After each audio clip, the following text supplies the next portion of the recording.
Let's carry on with the second stanza of the poem. On sour cream walls, donations. In this stanza, the poet is talking about the description of the classroom of the elementary school, that is in a slum. The poet wants to say that on sour cream walls, he is using a metaphor here to describe the walls emitting foul smell, and their color is as dull as sour cream. It is unpleasantness that he wants to show through these words.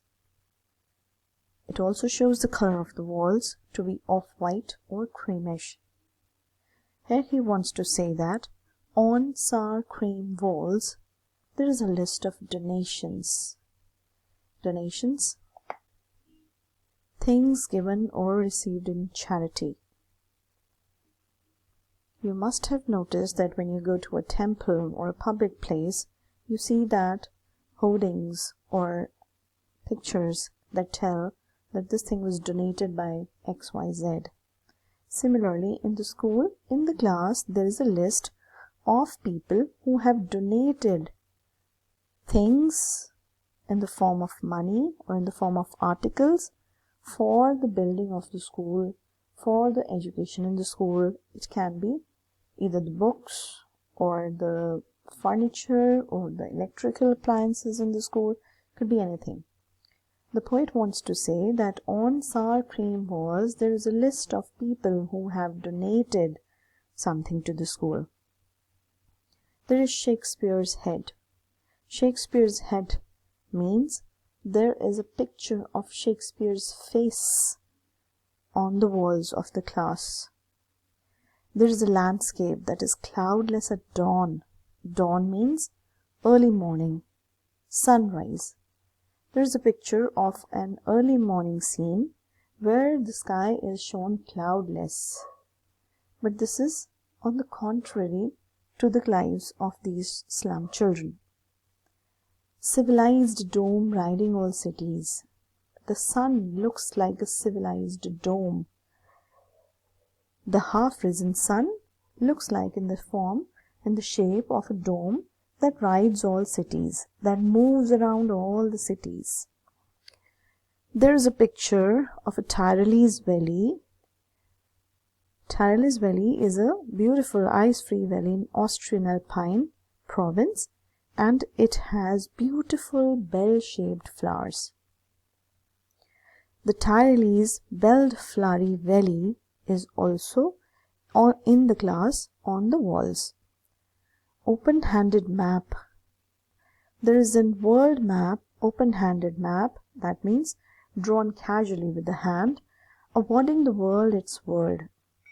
Now the two worlds here are the geographical world, where we live on, the earth, the land, and the other world is the society, the world that people make, that we make, you and I make. So there is a map on the wall which shows the world its word. The people of the whole world can see the whole world in the world map. And yet, for these children, these windows, not this map, their world. You should read it like this to make it to understand better, that and yet for these children, these windows are their world, not this map. But the world of the children of the slum school is not which is shown through this map. Their world is what is visible through the windows of their classroom, where all their future is painted with the fog. And what is visible from the windows of their classroom? That their future is painted with the fog. Fog means unclear. Unclear vision. Nothing is clear. The future is covered with fog. The future is covered with lack of vision. There is a narrow street that is visible from the windows, that is sealed in, shut or locked, with a lead sky. Lead sky, polluted sky. Here, the dark future of kids. There is a narrow street that is visible from the windows of the classroom, that is locked, that is sealed, that has sealed their future with a lead sky. Lead sky here is polluted sky, which again symbolizes lack of clear vision. Their real world is far, far away from rivers. The literary device of repetition.